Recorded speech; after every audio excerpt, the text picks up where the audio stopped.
The movie starts with a scene from Princeton University, where a professor is welcoming bright mathematicians.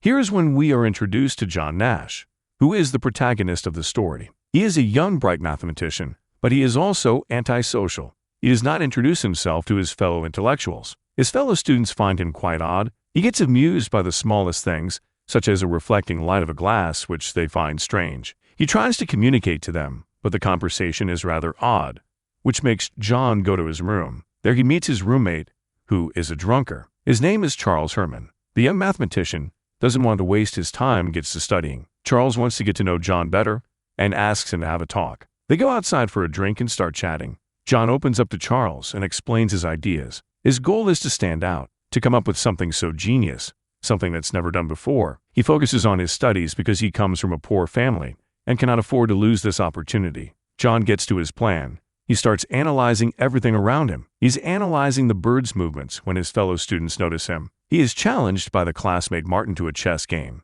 John ends up losing the game, but he is in shock as his moves had been perfect. He tries to explain to Martin that the game is flawed, but everyone makes fun of him. He leaves the game humiliated. After that, he spends his next 2 days in the library. He is trying to find a topic for his doctorate. He hasn't eaten for 2 days, so his roommate Charles invited his for some food and drinks. They go to a bar, and as John is playing pool, his friends notice a girl looking at him. He goes over to the girl and has a chat with her. After some casual conversation, he gets straight to the point.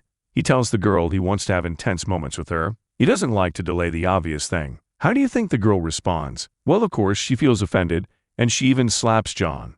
Poor John is left alone and humiliated at the bar. The following day, we see John having a conversation with a university professor. Believe it or not, the genius John has not attended any lectures yet, and the professor was worried about his mid-year report.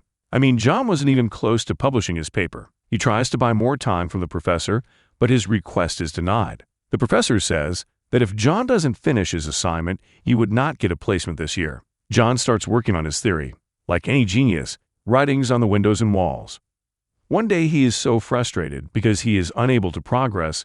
Luckily, his friend Charles is here to calm him down. He continues working on his theory for months. He finally finishes it and takes it to the professor. After looking at his theory, the professor says that his discovery is groundbreaking. His paper is on governing dynamic, and according to the professor, he can get any placement he wants. John chooses a place called Wheeler's Lab and takes his 2 friends along with him. Some time passes, and as John's work keeps progressing, he is invited in the Pentagon as an analyst. He is told by the general that the Russians are communicating through some codes, and they are unable to decipher these codes through their computers. John, being a genius, is able to break the codes with ease and informs the general that the Russians are using longitudes and latitudes. He even points them the exact places on the map, which of course impresses everyone.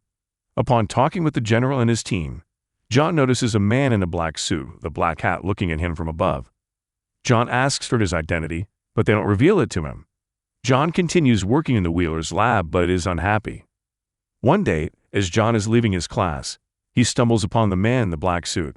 He introduces himself as William Parcher from the Department of Defense. He takes John on a walk and expresses his gratitude toward him and his work at the Pentagon. William reveals to John that Russia has deployed sleeper agents in the U.S., and the most interesting thing is that they are communicating through codes in the newspapers. As we know by now, John is a code breaker, and Parcher asks for his help. John agrees with a job. In order to start working, he is implanted with a radium diode. He is told that the diode is safe, and that the numbers imprinted on his arm are the access codes for his drop spot. In the following days, John starts deciphering the codes from newspapers and magazines. One day, a beautiful girl named Alicia enters his room. She is there to give the solutions to a problem John had previously given. John tells her that her method is correct, but the solution isn't. As Alicia is about to leave, she gets the urge to invite John to dinner, and so she does. John is nervous, but he agrees. The next day, John continues decoding the codes for Parcher. He puts his work inside an envelope and delivers it by scanning the diode on his hand. John leaves quickly because he is afraid. The next scene begins with John and Alicia having a beautiful picnic.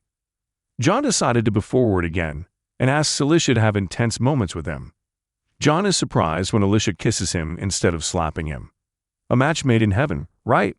A couple of days pass and John is doing his usual search in the newspapers.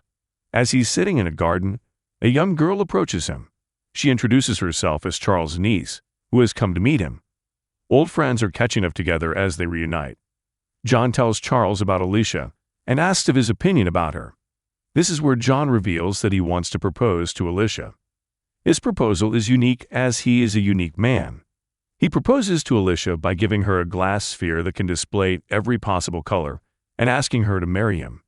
She loves it and accepts the proposal. The next scene is their wedding day. They walk out as a newly married couple and get into a car to go to their honeymoon. Right as John is about to get into the car, he sees William. Due to his confidential work, John is scared because he feels like he is being followed. John decides to have a talk with Parcher. He goes into his office and tells him that he doesn't want to work for him anymore because he has a family that he needs to take care of. Parcher denies his request and explains to him that if he were to quit, he would be killed by the Russians. John is petrified because he has to continue what he is doing. John gets an invite to have a speech at the Harvard University. John begins his speech, but as it progresses, he sees a few men at the top of the stairs and assumes they are the Russians. He tries to run away from them but gets cornered. A psychiatrist comes up to him and introduces himself as Rosen. John doesn't believe them and tries to run off again, but is stopped and injected with sedatives. The men take John to the center. The men take Charles away, and this is where we get to know about John's serious illness. Unfortunately, John is suffering from severe schizophrenia, a disease where people start seeing imaginary things. The psychiatrist explains this to Alicia. John never even had a roommate. Charles was just an imaginary friend to John. The doctor tells Alicia that he had called the university and they have confirmed that John never had a roommate. Charles only exists in John's reality. Alicia, blinded by her love, doesn't believe it and decides to unfold the truth herself. She goes into John's office and sees all the information and work John had done. She goes to the house that John continuously sent letters to. When she sees that it is a ghost house and the letters are in the box, she realizes that John has schizophrenia after all. She goes to see John in the center to explain everything to him. When she does as such, John is angry and doesn't want to accept the reality as he leaves. To prove that he isn't living in an imaginary world, John decides to cut his arm, where the supposed diagram would be, but finds nothing. The nurses in the center decide to tie John to a bed so that he doesn't hurt himself again. Alicia is devastated, like any wife would be. She allows the doctors to begin the treatment so that John could get better. The treatment involved electric shock to the patient on regular intervals. John continues to receive such treatments for a year and gets better. John and Alicia have a baby and live a normal life. His wife is devastated and has a breakdown. John is sad because he can't really do anything. John wants to live a normal life as he stops taking his medication. As expected, John starts hallucinating again and meets William once more. William takes him into camp he has set up near his house. John says that he doesn't believe William, but his hallucination gets the best of him as she starts hallucination again. Days pass and Alicia doesn't notice John's hallucinations. One day, as she goes to pick up the laundry, she discovers John's office in the backyard. As she sees the chaos, she realizes that John hasn't been taking his medication and that their baby is in danger. The baby had almost drowned while John was talking to Charles. Alicia runs away from John. John is told to finish her, but notices something strange. He stops Alicia and explains to her that his hallucinations cannot be real as Charles' niece didn't age and had not grown in years. John decides to start teaching at Princeton's University. Sadly, he cannot control himself as he is humiliated once more. As all things, he takes his time and doesn't give up on his goal. He teaches in the university for long, and even though he sees his imaginary friends, he decides to ignore them. Could you believe in the power of one's mind? Time passes, and we see John as a great university professor.